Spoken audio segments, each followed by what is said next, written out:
Education is a path that we walk on.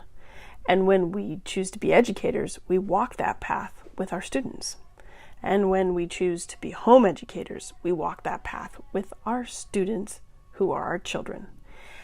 I want to talk to you today about the different types of paths you can choose to walk down when you choose to homeschool.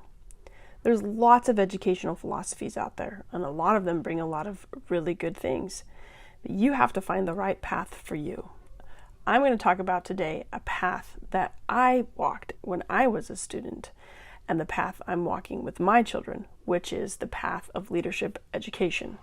There's many things in this path that have helped me in my life, and I hope that I can share those with you to help you illustrate how you could walk this path and how it can help and benefit your family.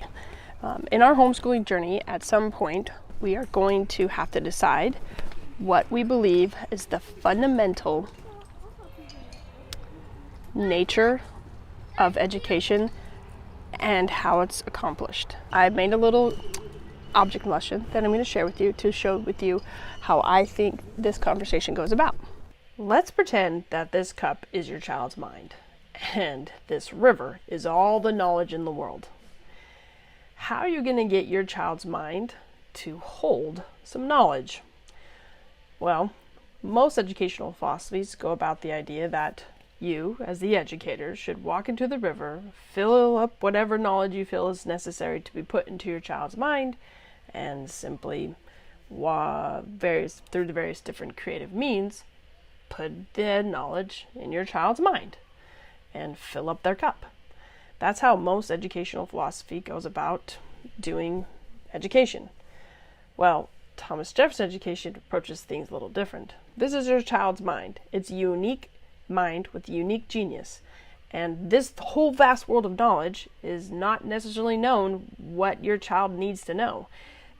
And your child actually probably knows what they need to know. So instead of you filling up the cup, you give the pitcher to your child, and through lots of coaxing and trial and error and holding hands, you encourage the child to get a little brave and go out and try to fill up the pitcher of knowledge themselves. And eventually, with the right tools, which leadership education has, your child will learn to gain knowledge and fill their cup with what they need and is beneficial for them. Also, what will help them be successful ultimately in life. So, leadership education way of looking at it is, my child is not a vessel waiting to be filled. My child is an independent actor with free agency, which I should immerse into the river of knowledge and watch as they glean and learn and grow with particular things that they need. So in order to really understand leadership education, we have to understand that, as the philosophy is, that all education is self-education, that the river of knowledge we all have to immerse ourselves into. And in order to do that, we have to let the child have some control within the education.